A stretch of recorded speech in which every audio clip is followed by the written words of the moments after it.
Fabulous Moolah, one of the greatest and most influential female wrestlers of all time. Now, she also has a bad reputation and has some scandals. Now, will those scandals tarnish her legacy? We will find out. She was born Lillian May Ellison in South Carolina.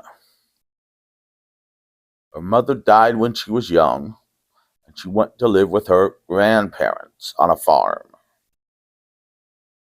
And when she was depressed when she was 8, and her father, in order to alleviate her depression, took her to local wrestling matches, where she immediately became a fan of Mildred Burke and became obsessed with her and wanting to clone her. Now, of course, cloning wasn't around yet, so that was impossible. But she immediately became a fan of wrestling. She got married right out of high school and had a daughter, and then divorced her husband after a daughter was born, left the daughter with a friend, and went on her way to chase her dream of becoming a wrestler, getting trained by Mildred Burke and her husband Billy Wolf, who would also promote her under her real name Lillian Ellison in the late 1940s. Now, Billy Wolf told the girls he was promoting to sleep with him or to sleep with other promoters to get booked. Moolah was against this. She refused to sleep around to get booked. So she soon went to Boston to start wrestling. And her daughter would say, and she'd write down to her daughter saying, "Come to Boston." And that's where the song "Come to Boston" came from. It was from Fabulous Moolah's letters. Well, she was also a manager for Buddy Rogers, the Nature Boy Buddy Rogers, and that's where she was given a ring name, the Slave Girl Moolah, because she'd come out with Buddy Rogers. She was also a manager for the Elephant Boy, who was a Mexican wrestler, but was so dark that most people thought he was black, and she'd kiss his cheek. And a person tried to stab her one time because they thought she was kissing a black man. In the early 1960s, she went to Vince McMahon Sr.'s Capital Wrestling Association and won the women's title from Judy Grable. Actually, it was in a 13-women battle royal. And that's when Vince McMahon Sr. dubbed her the Fabulous Moolah. And Judy Grable came back, and she then beat Judy Grable. But the NWA wouldn't recognize her because Billy Wolf was still in charge of promoting, and he wouldn't book her. Now, she also married Johnny Lee, who she would help book women. He would help book her women that she was training with her and Johnny Lee. I have no idea who Johnny Lee is, by the way. I just know she was a husband of Fabulous Moolah. I know who Billy Wolf is. Billy Wolf soon retired, which left the NWA back open for Moolah. And her and Johnny Lee started booking more and more female wrestlers there that Moolah was training. Now, when Moolah would train these girls, she would charge them for the training. She would also charge them to rent out an apartment on her property for about $500 a month, which equals to about $1,900 a month now. She would also get a cut of their cut of their appearance fee, of their match fee, and if they got paid anything else, she'd get a cut of that. She would also charge them for food, utility bills. So a lot of these women weren't making much, if they were making anything. Some of the women didn't make anything for 2 or 3 years when living under Moolah's care. She didn't just train women; she also trained men and midgets. I'm not just talking about men with small dicks. I'm talking about actual little people.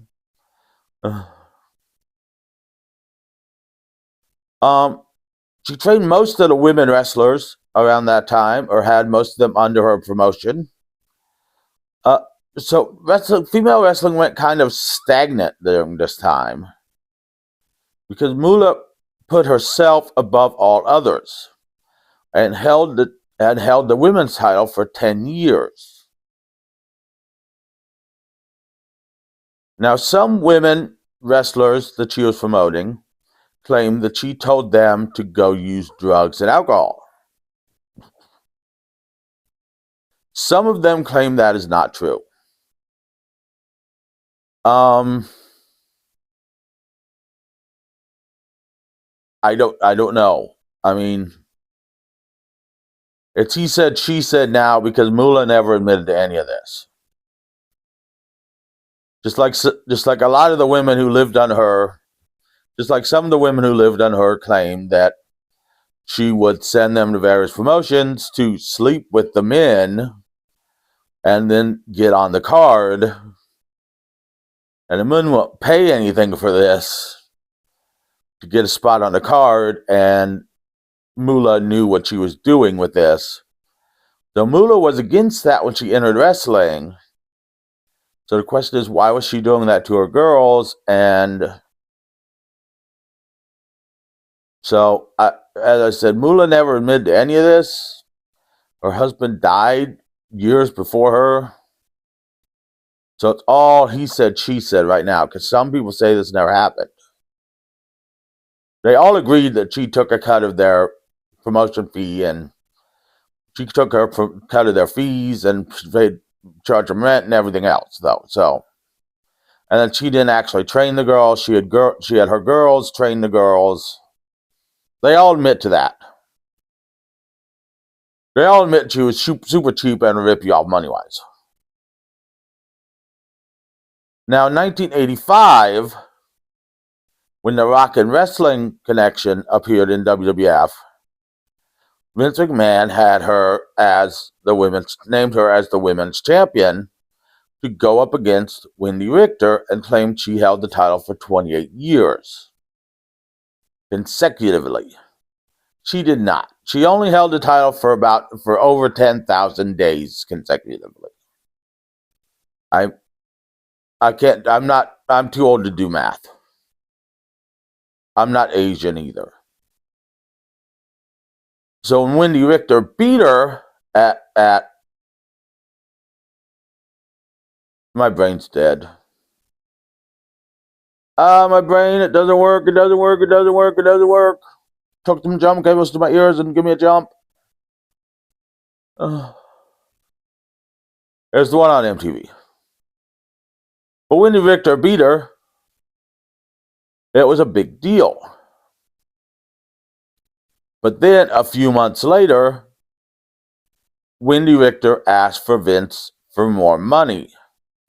Vince's answer to this was put Moolah under a mask as the masked spider lady and have her go out and screw Wendy Richter out of the title. And this was called the original screw job. She actually left. Wendy left the company after that and didn't come back till 2018 in our Hall of Fame induction. Moolah left the company originally in 88. Only come back in the late 90s with Mae Young as kind of a comedy gimmick. Now, her and Mae Young were living together at the time, along with one of her midget wrestlers and one of her other female wrestlers she trained. But they were kind of a comedy gimmick, though Moolah did hold the women's title again after facing Ivory, but only held it for a short time. She ended up continuing to stay in that comic gimmick with Mae Young till she passed away in 2007. Now, because of the scandals of her ripping off her women wrestlers and people saying she sent women to have sex with men to get them promoted, and telling women to do drugs and alcohol, stuff like that, when WWF named a Battle Royal at WrestleMania after her, sponsors threatened to drop sponsorships, so they quickly renamed the Battle Royal the Women's Battle Royal. Does her name deserve to be stripped off things like this? I don't think so, because it doesn't change her influence. While women's wrestling went stagnant during her years in charge of it, she was still as popular as ever.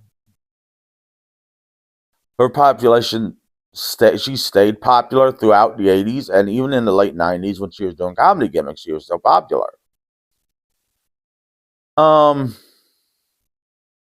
But we need to recognize her as a flawed human being.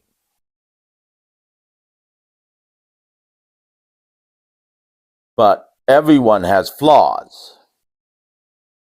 And so instead of recognize her as this great force, recognize her as she was, as a human being with flaws. And that's all I've got to say about that. So join me later in the week for Ghost Punchers. See you then.